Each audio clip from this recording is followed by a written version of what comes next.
The Lady Eagles, I heard, prepared. Wearing jersey number 14, Bea De Leon. At number 15, Sa UST high school program. Yeah.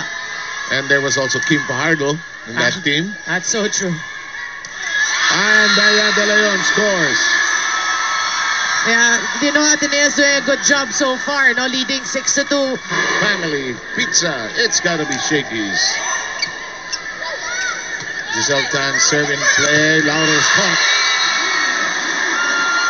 Yeah, two-man block there, Eliza Valdez and Bea De Leon reading that perfectly. Yung ganun, sigaw nyo.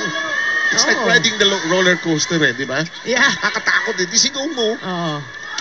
Maraginot. Ang layo ni EJ. Mukhang malakas. Yeah, Bea De Leon getting that set from Tan. Lumiro when she gets to that spot. Yeah, they will, but they need better reception because that's where they That'll really... trigger it. Yeah, and in game 2, that's what really, cost them actually that game. Ateneo wasting a serve, it's 23-16. Not too strong for Bea De Leon. Sete, kalahating matakan, di ba? Right eye, it's peripheral eh. Tinitin mo sa bayan eh. Kaya ngayon, kung ikaw yung setter, linlangin mo. Ay, short. And Bea De Leon has had problems with her serve this afternoon. Yeah. Well, that is the change in setters. Parang the spikers can't get the set they like. Oo. Parang they can't settle down. Yeah. Rasmo keeping it in play. That is caught in the water. Meneses repeats it. Ella says, I got ya.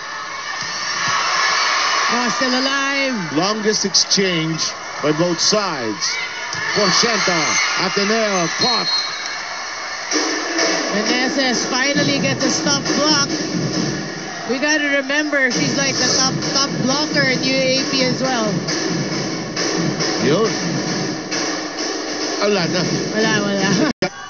Just like order everything from Shakey's. Fun, family pizza. It's gotta be Shakey's, Mojos, everything. Can you imagine?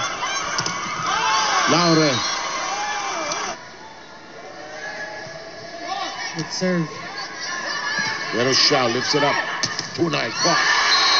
And look at that. Para siyang nakascore sa tennis, no? Oh. Well, this was that block by Bea De Leon, a single block and no coverage for UST. Ayon sa kasabihan, kukulang ay nakaka-score. Minsan nariri lang talaga eh. Oh. Sa kita. Ay, sayang. Sayang, ganda ng play ng UST, But nabase. Oh. Yeah, they're becoming too predictable right now. Ateneo just reading the offense of UST. Mikasa is the official ball of the Shakey's V-League. Tunay. Wow, solid defense by Ateneo. Just, grab it. Another good serve. Lara gusto na umuwi. And De Leon scores. Ateneo just needs 2 points.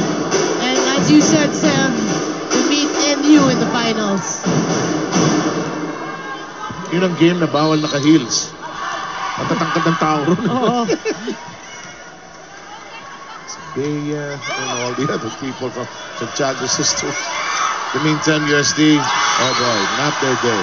And we are at match point. Where is Eliza now? To the back. It is over. And so unceremoniously. Anticlimactic finish.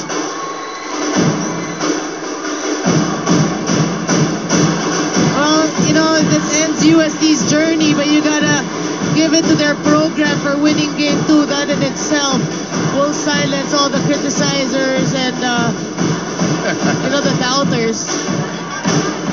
Points around with EJ and Laure, but they were together in the national team. Yeah. So shake and play. We have a big win by Ateneo. They will go into the finals against National University. Who is our best player? Yeah, we want to...